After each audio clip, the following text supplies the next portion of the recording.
4h32. Au baby-foot vient toujours ce moment où la petite balle, ayant trouvé à s'arrêter à équidistance des lignes de joueurs, dans cet espace que n'atteignent par exemple ni les pieds des avants rouges ni ceux des arrières bleus, la partie s'exaspère en roulettes impuissantes, comme s'il fallait, face à face, en imprimant à la poignée une vrille rageuse, en faisant teinter le ressort qui cercle les barres d'aluminium, protester chaque fois contre l'écartement des barres, sans entamer pourtant en rien l'immobilité de la bille, sans lui rendre le souvenir des trajectoires et de l'élan, ni lui permettre d'échapper à son poteau noir.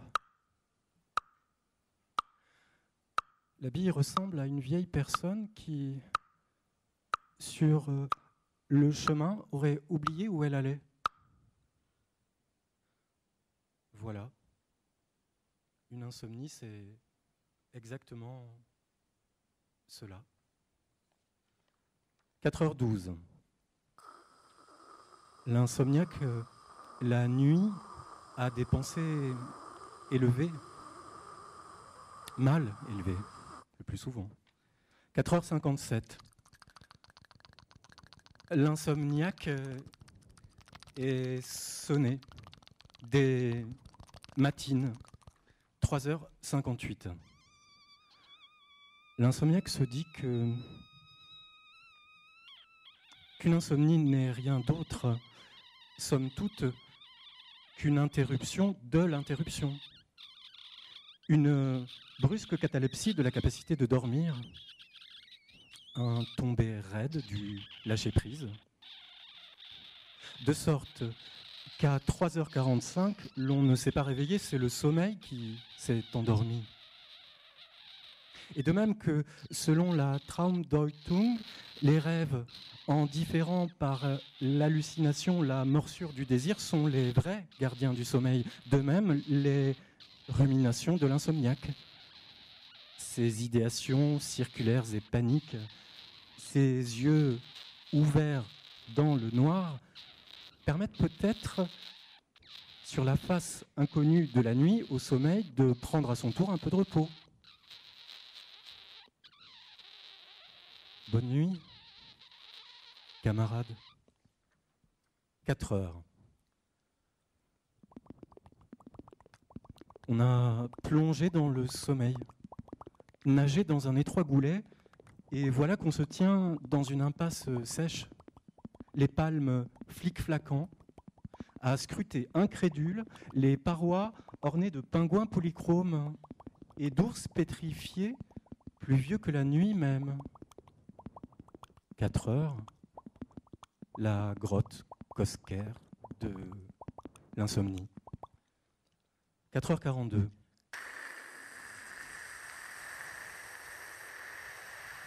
Je ne me rappelle jamais mes rêves. Bon.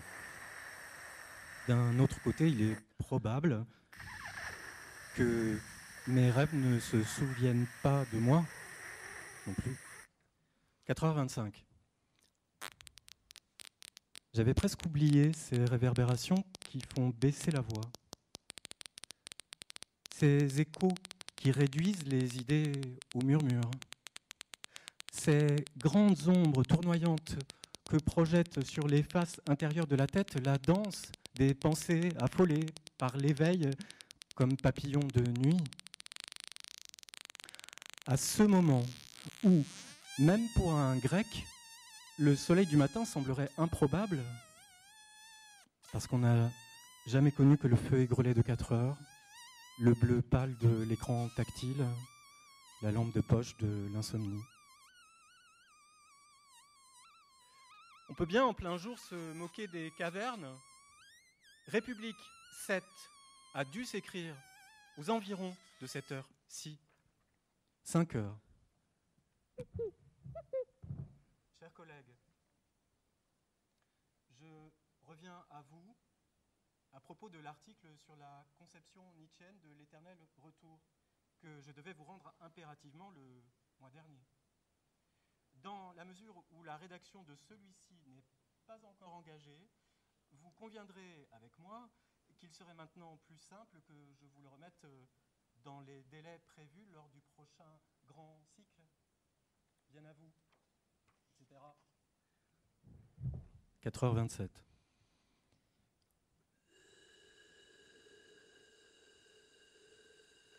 Élugubration.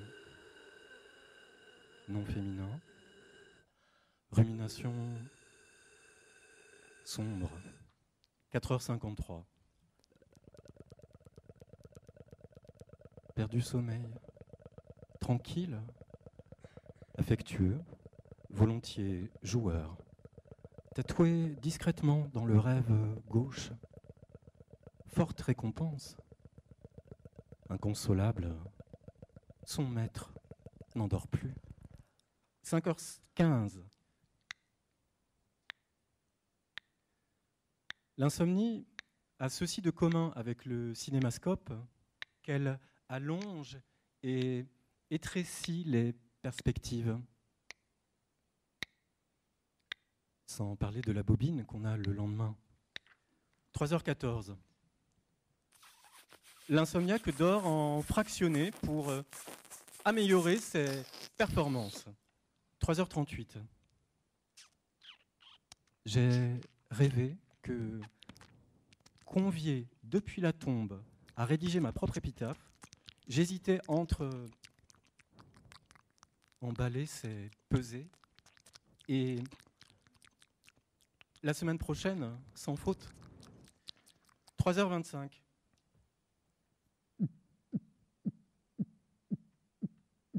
Je ne fais toujours pas mes nuits. Consulter un pédiatre. 3h02. Je dors comme un bébé. Et comme de juste, m'éveille en hurlant. 2h23.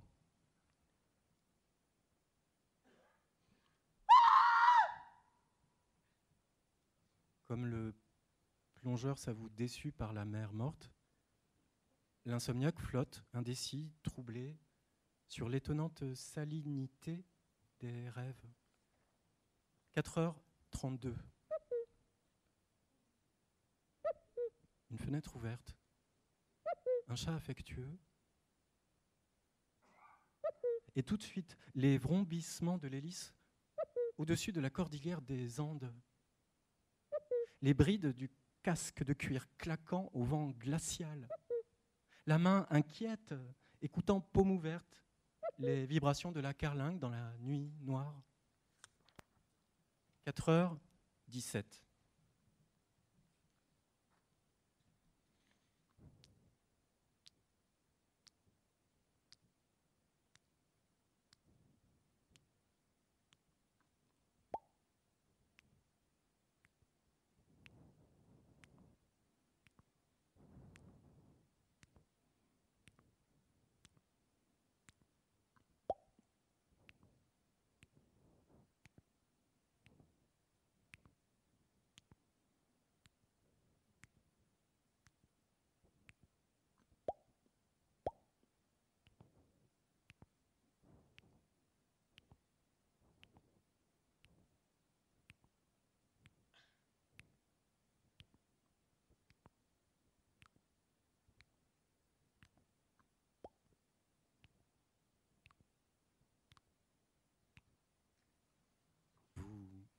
Vous voyez, vous ne pourriez pas dormir non plus. 4h06. Chers voisins, nous organisons une petite fête cette nuit, car plusieurs d'entre nous déménagent complètement. Nous espérons que vous ne comptiez pas trop dormir. Désolé pour la gêne occasionnée. Cordialement, vos pensées. 5h45. Depuis 2 heures, je suis assailli par l'idée qu'il ne vaudra bientôt plus le coup de se rendormir. Sitôt les guichets ouverts, je fonce breveter le concept d'insomnie auto-réalisatrice. Il y a du fric à se faire, me dis-je en enfonçant ma tête sous l'oreiller. 3h35. S'interroger sur la cause de ces insomnies est un truc à ne pas fermer l'œil. 3h22. Par souci de symétrie, l'insomniaque alterne dans ses cycles nocturnes les phases d'écarquillement profond et de réveil paradoxal. 2h39. Je me demande qui a doté mon horloge biologique d'un coucou, d'un couple de tyroliens mécaniques esquissant une valse en levant leur chapeau et de fenêtres à volets ouvrant sur de minuscules scénettes animées, dont l'apparition évoque tour à tour Tom et Jerry et la mélancolia de Dürer. 2h05. Je rentre tard. Il reste de la pluie. 1h10.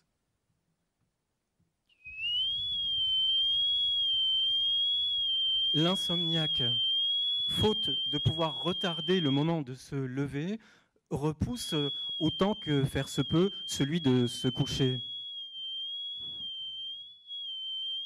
Et pressant que la faille dans cette stratégie devrait apparaître d'ici 5 à 6 heures. 4h29. D'ici, on n'aperçoit plus ni le soir ni le matin. Du coup, l'insomniaque s'inquiète. Imaginez qu'il veille dans la mauvaise direction. 4h17. Je lisse, sans allumer la pointe d'une barbe hirsute, enfile mes hauts de chausses discrètement au pied du lit, me coiffe du plat à barbe avec des prudences de cambrioleur, puis sors dans la nuit noire en guidant à la longe la vieille jument fourbue et flanquée d'un écuyer fantôme et disparaît bientôt dans les champs d'éoliennes où le monde donne enfin licence de prendre les moulins pour des géants. 2h45. Certains jours, l'insomniaque rétorque dans un sourire « Oh, tu sais, c'est pas ça qui va m'empêcher de dormir. » Et c'est, dans l'instant, que la nuit prochaine, il ne trouvera pas le sommeil. 3h57. L'insomniaque trouve que c'est formidable, la cyclothymie. Quelle horreur quand même, c'est super. Encore que. 4h30. Je trouve tellement de raisons de me ronger les sangs que je vais devoir les réunir en sous-commission avec des responsables d'ateliers, des workshops participatifs et des restitutions en plénière. 3h50.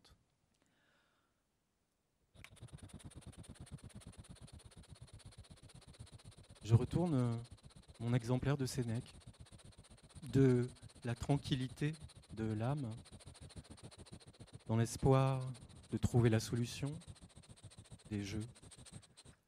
4h12. L'insomniaque ne dort que d'un œil. Les 5 autres sont braqués sur divers voyants de la soucoupe.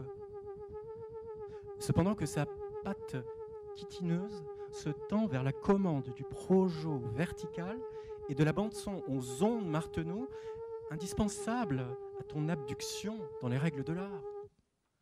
5h04.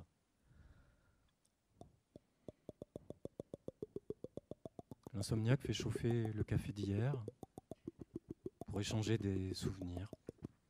3h17. Suggérer à l'insomniaque qu'il devrait en profiter pour lire ou travailler revient à chuchoter à l'oreille des espaces infinis que ceux-ci tireraient utilement profit de leur silence glacé pour réviser leur gamme. 5h14. J'expérimente le crunch. C'est un peu comme le brunch, mais tu te lèves à 5 heures. Il n'y a plus de café. Le chat meugle et tu manges le jambon de poulet industriel à même le blister. Ah, on ne vous entend pas sur ce coup, les hipsters. 4h25. L'insomniaque a longuement expliqué aux médecins ses problèmes de sommeil, leur durée, leur fréquence, leurs manifestations, leurs antécédents, leurs relations possibles avec un ensemble de circonstances externes et de symptômes annexes. Puis, la respiration du praticien devenue régulière a déposé très doucement un chèque sur le bureau, s'est levé en veillant à ne pas faire grincer le fauteuil et est sorti du cabinet sur la pointe des pieds. 4h12. Je songe à devenir l'égérie de la prochaine campagne pour la crème de jour L'Ocean Freud. 4h18.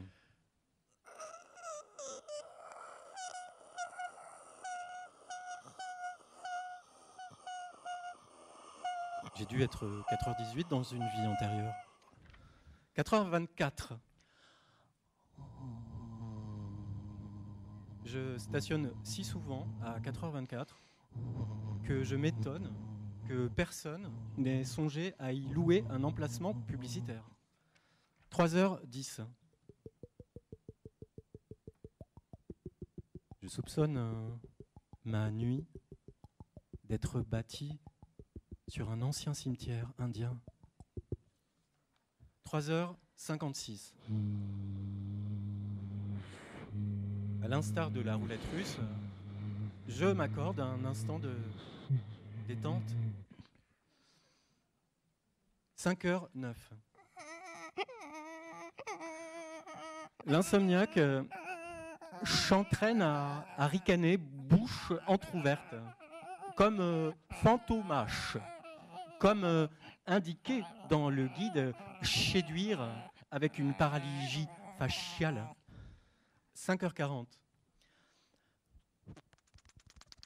L'insomniaque note qu'avec un air si gris et une voix si belle, la pluie devrait faire de la radio.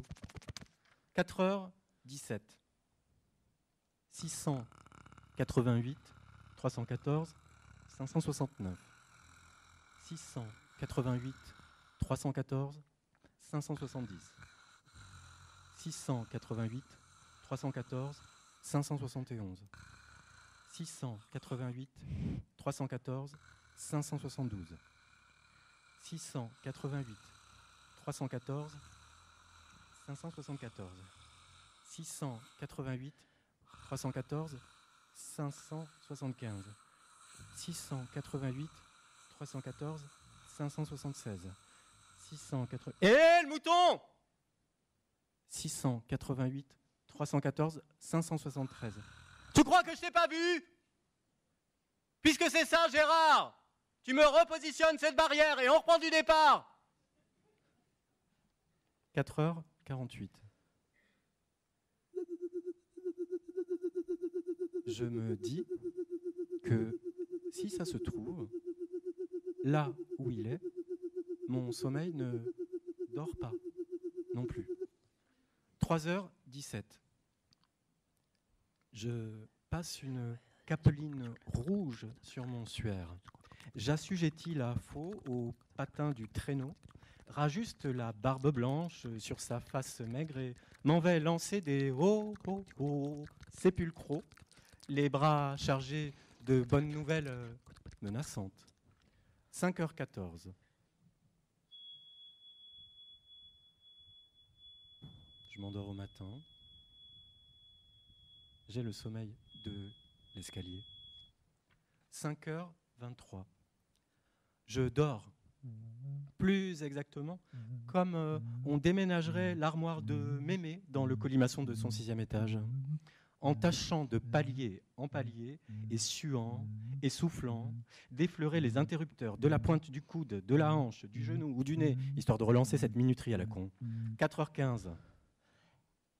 Je préférerais me rendormir que de songer à une thèse sur l'emploi de l'adverbe extraordinairement chez Dominique de Villepin. Mais on ne fait pas toujours ce qu'on veut. 4h45. L'insomniaque, imperturbablement, chaque jour s'active, chaque soir se couche, et chaque nuit, du sommeil manque le dernier train. En d'autres termes, vie, J, pi, rate. 3h51. L'insomniaque recommande, lorsqu'on s'apprête à tirer sur une ambulance, de vérifier préalablement que l'on ne se trouve pas à l'intérieur. 4h56. L'insomnie, c'est ce plafonnier allumé dans une automobile garée sur une contre-allée déserte, entre d'autres automobiles, et qui attend. 4h18. L'insomniaque vous regarde dormir, veille amoureusement sur vos caissons de biostase et vous réveillera à l'approche de la lune LV 223. 3h47.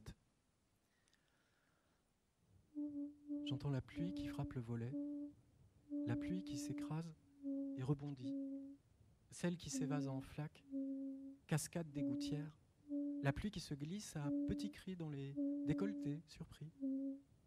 Mais après des années à tendre l'oreille par-dessus cette mitraille, à pister le frisson parallèle des gouttes kamikazes lorsqu'elles se précipitent du ciel vers la terre, j'en suis venu à cette conclusion. C'est le secret le mieux gardé du monde. On n'entend pas la pluie tomber. 4h45. J'ai rêvé que je devais animer un atelier de tétraplégie et langue des signes.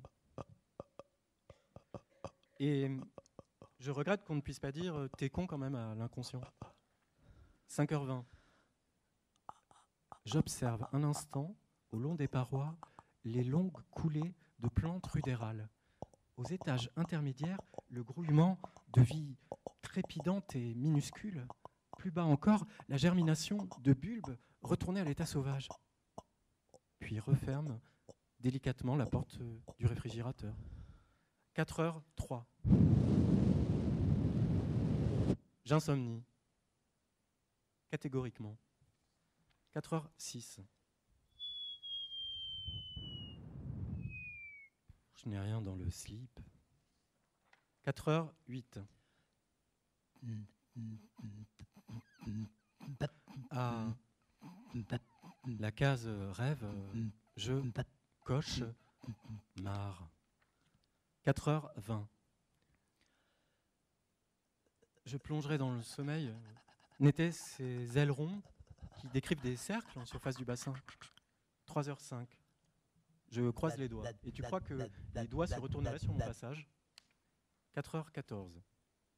Véniphoras, mon cul, Lazare. 4h26.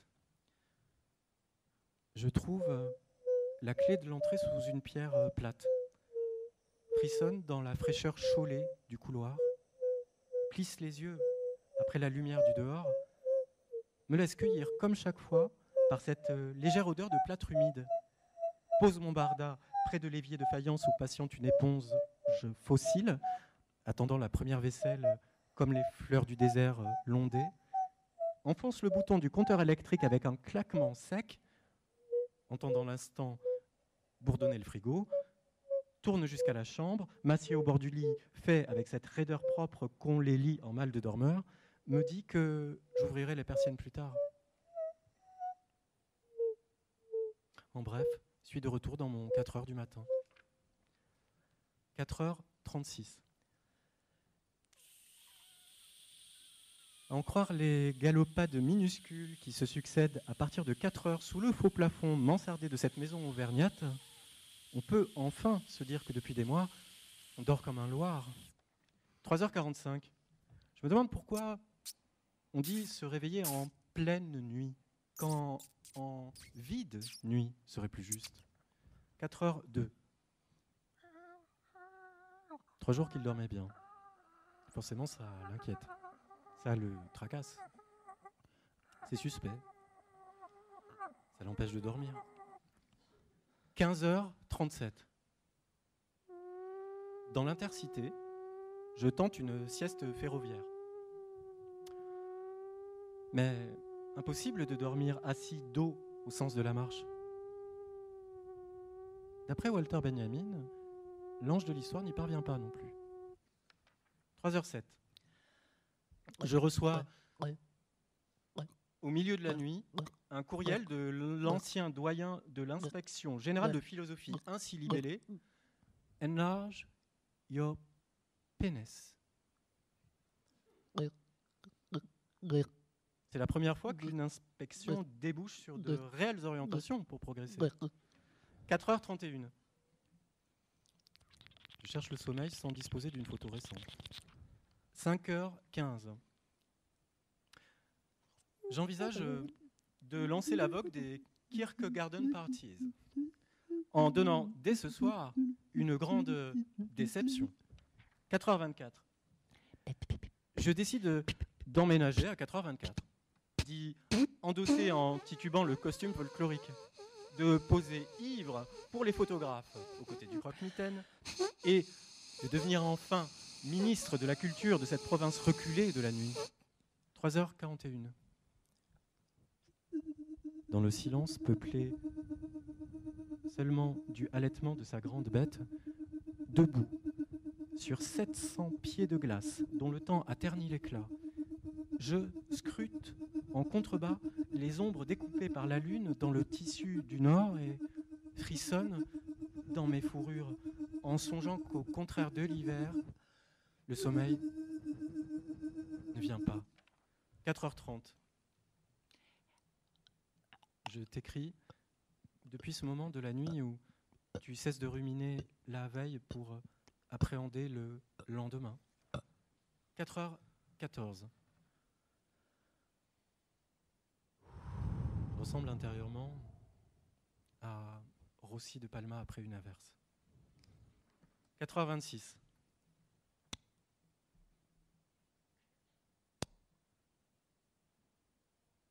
Qui écrit en pleine nuit s'épanche au bord du vide. 2h54. 3 exercices promis à une belle réussite. S'efforcer de se détendre. Penser à oublier. Vouloir se rendormir. 4h50. Je réalise que Howard Philip Lovecraft, au fond, c'est Maurice Blanchot si le neutre avait eu des tentacules. 4h12. Je ne sais si je dois descendre les fleuves impassibles cul sec ou à bout portant. 3h02. Mon sommeil chaque nuit s'arrête au bout d'un cycle. Son côté programme laine. 5h40. Après avoir passé la nuit sur le brouillon, je commençais tout juste à m'endormir au propre. Problème des épreuves en temps limité.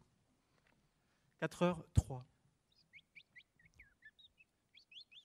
Je rêverais d'écrire comme on dit merci à toute l'équipe. 4h04. Je rêverais d'écrire comme on fait signe à sa maman derrière l'épaule d'un homme célèbre. 4h06. Je rêverais d'écrire comme Blaise Pascal.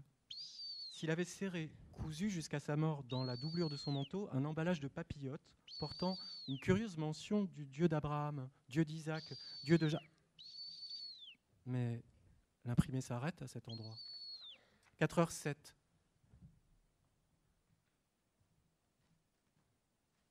Je rêverais d'écrire comme on chante sous la douche. 3h50.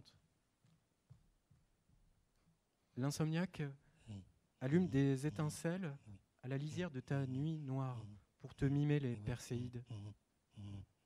Et pour que l'effet soit total, le temps que tu tournes la tête aura déjà disparu. 4h28. L'insomniaque t'aura regardé sans ciller, découverte lentement, explorée jour et nuit, parcourue comme personne, mais n'aura laissé de son passage à ta surface indifférente que ces sillons parallèles et caoutchoutés dans le sable de ta planète rouge. 5h02. L'insomniaque n'a pas dormi dans ses fringues. Il les a raccompagnés, on a sympathisé, fait un bout de chemin, on a parlé, voilà. 4h35. L'insomniaque rumine des idées issues de la diversité. 4h07. Baigné d'une lumière rouge, figé sur la coursive dans une immobilité attentive, je me tiens tous moteurs arrêtés dans le sillage de ton rêve. À cette profondeur, ton sonar n'y verrait que du bleu. Si ces marins ne décidaient d'entonner une main à plat sur le tricot rayé, un cœur profond pour bercer ton sommeil. Demain, il te semblera avoir entendu chanter. 4h12. Noir profond, sur gris uniforme, j'arpente d'un pas hautain et redouté le pont supérieur du vaisseau amiral, songeant mélancoliquement qu'un empire capable de bâtir une arme de la taille de la Lune aurait pu être foutu de me trouver un casque sans ce petit bruit de respirateur énervant. 3h53. Les insomniaques sont comme de jeunes parents. Penchés sur la nuit noire, ils ne peuvent s'empêcher d'écouter l'obscurité pour s'assurer discrètement qu'elle respire encore. 5h50. L'insomniaque aime cette petite pluie parce qu'il faut bien que quelqu'un l'aime. 4h40. Au cours des nuits passées à boire, à s'aimer ou à jouer aux ambassadeurs, vient souvent ce moment où l'un dit « il est tard » et l'autre corrige en « il est tôt » parce qu'on est déjà demain. Et que le souligner ainsi appartient aux plaisanteries rituelles qui saluent et conjurent le plaisir pris aux transgressions de l'ordre du jour. Si la nuit blanche réconcilie le très tard et le très tôt, au contraire, l'inquiétude liée à l'insomnie vient de ce qu'elle les congédie ensemble et ne saurait en toute rigueur être dite ni l'un ni l'autre. 2 heures pour qui s'y éveille, ce n'est ni tôt ni tard. Raison pour laquelle l'insomniaque ruminera volontiers la vieillesse, la mort, la rédemption ou la vengeance. Elles, au moins, viennent tôt ou tard, donnent, malgré l'effroi qu'elles inspirent à la nuit, l'indication d'une issue, font repartir le temps en tirant sur son grand côté. Codicille otimée. De l'insomnie, on pourrait dire image immobile de l'éternité. 5h13. Le sommeil va se chercher un verre au bar, ou fait mine d'apercevoir quelqu'un à l'autre bout de la salle, ou feint de vérifier quelque chose sur son smartphone, ou t'étreint le bras en signe d'affection tout en se dégageant, ou se plaint de la chaleur, du bruit et de l'heure tardive, ou m'adresse le sourire, bouche fermée, yeux mi-clos et la lèvre inférieure remontant sur l'autre qui est le signe universel de la complicité et de la compassion à toutes fins utiles. Ou encore, le sommeil s'exclame « Vous vous connaissez ?» d'une voix forte et entreprend de me présenter un inconnu à grand renfort de compliments adressés à l'un et l'autre. Je vais finir par croire que le sommeil me fuit. 3h35.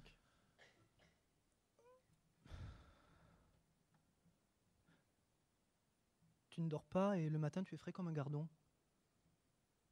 C'est que la nuit m'a entraîné comme une eau froide.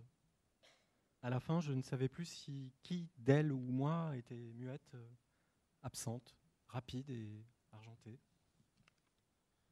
4h53. J'écoute soulagé l'orage contenu éclater en sanglots. Pleuvoir, c'est être consolé. 6h14. J'ai vu le vent limpide et froid siffler la fin de l'été. Et les étoiles trottinaient vers le vestiaire de l'aube. 4h23. La nuit, gravement à ma santé.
Bonjour. Alors, je remercie Romain et Loïc de la Compagnie des Limbes. Et qui sont ici encore, qui viennent nous voir.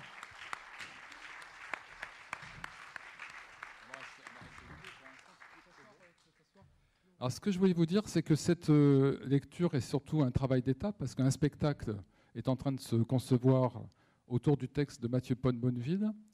Et donc, moi, je dirige les éditions Le Bleu du Ciel et nous éditerons ce texte à la fin de l'année, mais le spectacle est en train d'être travaillé. Et là, c'est une première lecture étape où des choses se posent. Et je trouve que je remercie les deux comédiens parce que c'est vraiment très, très, très, très beau. Et on a l'occasion, la chance d'avoir l'auteur avec nous, Mathieu Pont-Bonneville, qui est philosophe et donc écrivain.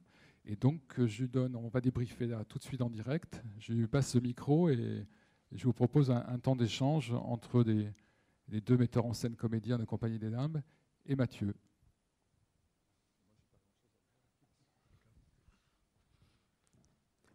Je pense que c'est une très bonne idée de débriefer. Je pense que le débriefing devrait devenir une pratique littéraire et poétique assez régulière. Ça permettrait d'abord à chacun de disposer d'une feuille de route. Et c'est extrêmement important d'avoir une feuille de route par les temps qui courent de nos jours. Je me souviens que quand mon ancien inspecteur général de philosophie, dont il est question brièvement dans le texte, quand on s'alarmait un petit peu auprès de lui du fait que les textes que les candidats à l'oral de l'agrégation, nous qui faisions partie du jury, ne les avions pas lus, il répondait que nous serions dans un grand état de fraîcheur vis-à-vis de ces textes. Je suis dans un grand état de fraîcheur vis-à-vis de votre travail, parce que je le découvre. C'est extrêmement intimidant, enthousiasmant aussi. Et la première, je sais pas, est-ce que je vous pose des questions? Vous me posez des questions? On débriefe, quoi. Comment ça va? Bien et vous? Comme ça. Bon, qu'est-ce qu'on peut se dire? Moi, la question que j'aurais envie de vous poser, c'est comment on s'arrange avec la répétition. Parce que ce texte, dont vous aurez compris qu'effectivement c'est un texte en travail, dont le titre d'ailleurs va bouger, parce que 4h32, c'est pas possible. Il y a quand même le 4h48 de Sarah Kane. Bon, alors on peut dire que 4h32, c'est au fond un peu avant 4h48, donc c'est le moment où on n'a pas envie complètement de se flinguer. Mais il ne reste qu'il faudra trouver autre chose. Ce texte, il est quand même construit sur un principe de répétition, et j'imagine que la répétition, c'est quand même quelque chose d'assez difficile à endurer et à endosser dans le travail théâtral. Donc voilà, c'est la question que j'aurais envie de vous poser. Comment comment moi je trouve que vous vous débrouillez très bien avec la répétition. Moi je serais parti il y a longtemps si j'étais vous, mais Eh bien oui. Que dire là-dessus? Oui, bien, je sais pas. Je pense que oui, cette répétition, elle fait écho à l'insistance de ces moments qui ne sont pas forcément, enfin, d'insomnie, je veux dire, qui traduisent cela. Et nous, dans un système effectivement de forme ou de théâtre, c'est cela, enfin, à quoi vous avez assisté, c'est inscrit de manière empirique, petit à petit, parce qu'au départ, quand on s'est croisés il y a quelque temps, l'idée était peut-être autre, de profiter des hors-champs que pouvait offrir des fois la brièveté de certains fragments.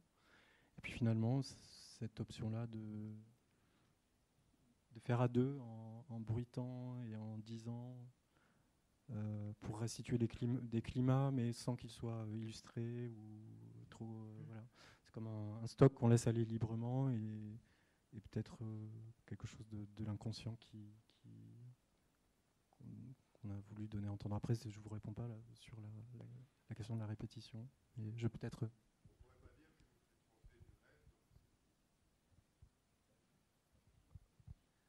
Oui, après, la répétition était pour nous quand même. On y cherchait la variation dans cette répétition en permanence. Après tout le magma sonore que contient le texte, on a essayé de le visiter, d'en faire comme ça, pour ma partie en tout cas, pour en faire un stock, oui, comme disait Romain. Donc, pour ma part, je tente de ne pas être dans la répétition, mais la variation. Voilà. Mais ça fonctionne. Je trouve que ce qui est intéressant dans ce que vous proposez, c'est la manière dont on est effectivement toujours aux limites entre l'interférence et l'atmosphère. Ça c'est vraiment assez intéressant, la façon dont on est dans une gêne qui tourne en rêve et qui retourne en gêne, ce qui est au fond assez adéquate au texte et à la manière dont il essaye en tout cas d'être tour à tour absolument exaspéré et un petit peu onirique quand même. Parce que s'inventer des rêves, c'est quand même l'une des manières possibles de se rendormir ou d'essayer de se rendormir. Il y a autre chose que je trouve intéressant dans ce que vous proposez, c'est l'opposition que vous tracez entre le tout bas et le très haut. Faut dire un petit peu de quelque chose. J'aurais compris que j'en profite pour m'interviewer moi-même, hein, de manière quand même contournée.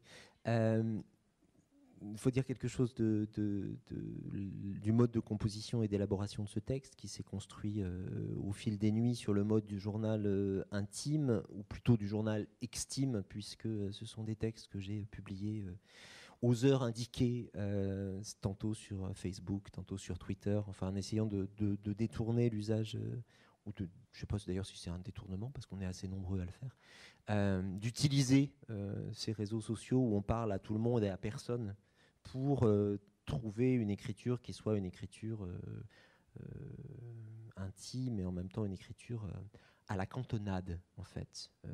Je pense que la question de savoir ce que c'est qu'écrire à la cantonade est une question intéressante par le drôle d'oblique qu'elle trace entre ce qu'on a dans le fort intérieur, puisqu'on balance à la terre entière. Et ça, je trouve que vous le faites assez bien sur la scène, dans la façon dont vous levez, vous rasseyez, vous circulez, vous essayez de sortir dans un truc assez contraint en même temps.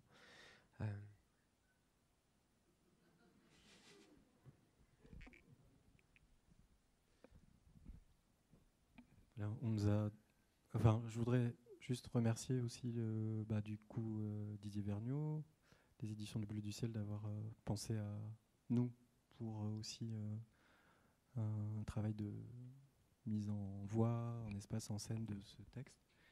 Je dis ça parce que aussi les techniciens qui ont pris du retard précédemment nous ont invités à être assez concis. À clôturer, voilà. à 18h.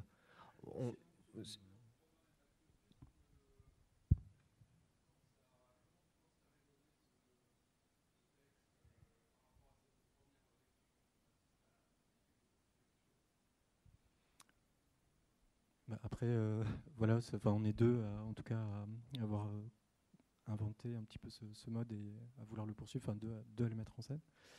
Et oui. Oui, l'envie d'un corps, rêvant, peut-être un troisième larron présent pour faire une sorte de danse de l'insomnie. Enfin, c'est ce qui nous, voilà, c'est vers là qu'on aurait envie d'aller.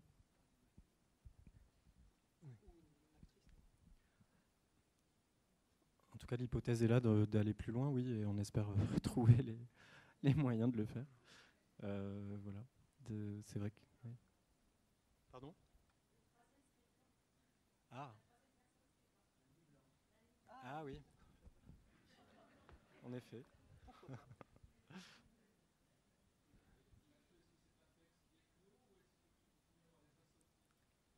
Alors, ce texte est pris entre au fond, deux tensions contradictoires. D'un côté, la tentation de rajouter des fragments, lorsque, par exemple, je ne dors pas, et la tentation de virer les trois quarts des textes dont je considère qu'ils ne tiennent pas la route. Donc, c'est une sorte de bataille. Voilà, ma principale contribution consistera à alternativement vous proposer de nouveaux fragments et vous proposer une version amputée des trois quarts du texte. Donc je pense que vous serez dans un état de sérénité qui sera propice, je pense, à un travail à long terme. Eh bien, je pense que de manière à libérer nos techniciens, il nous reste à vous remercier, à remercier Didier, Merci. à remercier toute l'équipe de l'Escale du Livre et vous souhaiter une bonne nuit.